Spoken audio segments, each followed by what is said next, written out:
প্রিয় নবী বলেছেন, স্বামীর অনুমতি ছাড়া স্ত্রী যদি এই তিনটি কাজ করে তাহলে সেই স্ত্রীর জন্য জান্নাত হারাম হয়ে যাবে এবং সেই স্ত্রীকে সারা জীবন জাহান্নামের শাস্তি ভোগ করতে হবে। সেই নারীর জীবনে যতই আমল থাকুক তার আমলের কোনো মূল্য থাকবে না। কি সেই তিনটি কাজ যা স্বামীর অনুমতি ছাড়া স্ত্রী করতে পারবে না? প্রিয় দর্শক, অবশ্যই ভিডিওটি সম্পূর্ণ দেখবেন এবং বেশি করে শেয়ার করে দিবেন, যেন আমাদের মা বোনেরা ও স্ত্রীরা এই তিনটি কাজ ভুল না করে। সতর্ক করতে অবশ্যই ভিডিওটি শেয়ার করে দিবেন। আপনারা যারা বিয়ে করেছেন তারা অবশ্যই আলহামদুলিল্লাহ কমেন্ট করবেন এবং যারা আগামীতে বিয়ে করার সিদ্ধান্ত নিয়েছেন তারা অবশ্যই ইনশাআল্লাহ কমেন্ট করবেন। আল্লাহ আমাদের সবাইকে কবুল করুক, আমিন। তো চলুন বেশি কথা না বলে শুরু করি আজকের ভিডিও। 1 নম্বরে, স্বামীর অনুমতি ছাড়া কোনো স্ত্রী নফল নামাজ অথবা নফল রোজা আদায় করতে পারবে না। প্রিয় দর্শক, নফল নামাজ হলো এমন একটি ইবাদত যা আমাদের ফরজ নামাজের ঘাটতি পূরণ করবে, কিন্তু বিবাহিত নারীর ক্ষেত্রে নফল নামাজ আদায় করতে হলে অবশ্যই স্বামীর অনুমতি লাগবে। এমনকি নফল রোজা পালন করার জন্য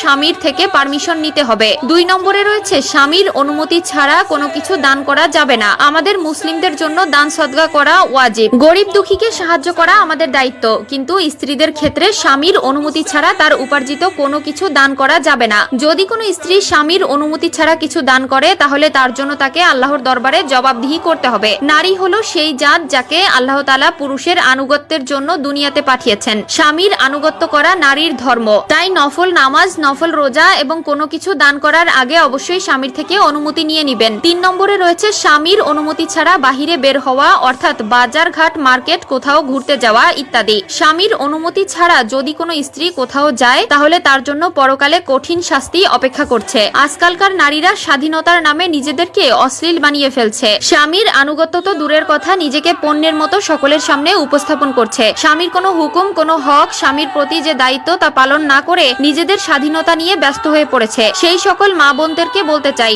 সময় থাকতে নিজেকে শুধরে নিন, নয়তো এই দুনিয়ায় পার পেয়ে গেলেও পরকালে আল্লাহর কাঠগড়া থেকে কোথাও পালাতে পারবেন না। আপনার সকল পাপ কর্মের হিসাব সেদিন দিতে হবে। আপনি যদি ইমানদার হয়ে থাকেন, পরকালে জান্নাতে আপনি আপনার স্বামীর সাথে থাকতে পারবেন। প্রিয় নবী বলেছেন, জান্নাতে স্ত্রীর চেহারার সৌন্দর্য এতটা সুন্দর হবে যে এক পলকে 40 বছর পার হয়ে যাবে। সুবহানাল্লাহ। এছাড়াও আপনি যদি অন্য কারো হক নষ্ট করেন, আপনি যতই ইমানদার হন না কেন, আপনি কখনোই জান্নাতে প্রবেশ করতে পারবেন না যতক্ষণ না ওই ব্যক্তি আপনাকে ক্ষমা করবে। প্রিয় দর্শক, কখনো কি চিন্তা করেছেন এই পৃথিবীতে যখন আপনি এসেছিলেন তখন এক দুর্বল শিশু হয়ে দুনিয়ায় এসেছিলেন, আবার যখন আপনি এই দুনিয়া থেকে চলে যাবেন তখন দুর্বল হয়েই চলে যাবেন। জন্মের সময় আপনাকে অন্য কেউ গোসল করিয়েছিল, মৃত্যুর পরেও আপনাকে অন্য কেউ গোসল করাবে। আপনার জন্মে যেরকম মানুষ অনেক খুশি হয়েছিল, ঠিক তেমনি আপনার মৃত্যুতে মানুষ কান্না করবে। দুনিয়াটা আমাদের জন্য চিরস্থায়ী নয়। আমরা একা এসেছি, আবার একাই চলে যাব। আপনি যেমন নগ্ন অবস্থায় দুনিয়ায় এসেছিলেন, তেমনি নগ্ন অবস্থায় আপনাকে দুনিয়া ছাড়তে হবে। সঙ্গে পাবেন শুধুমাত্র শরীর ঢাকার জন্য সাদা কাপড়।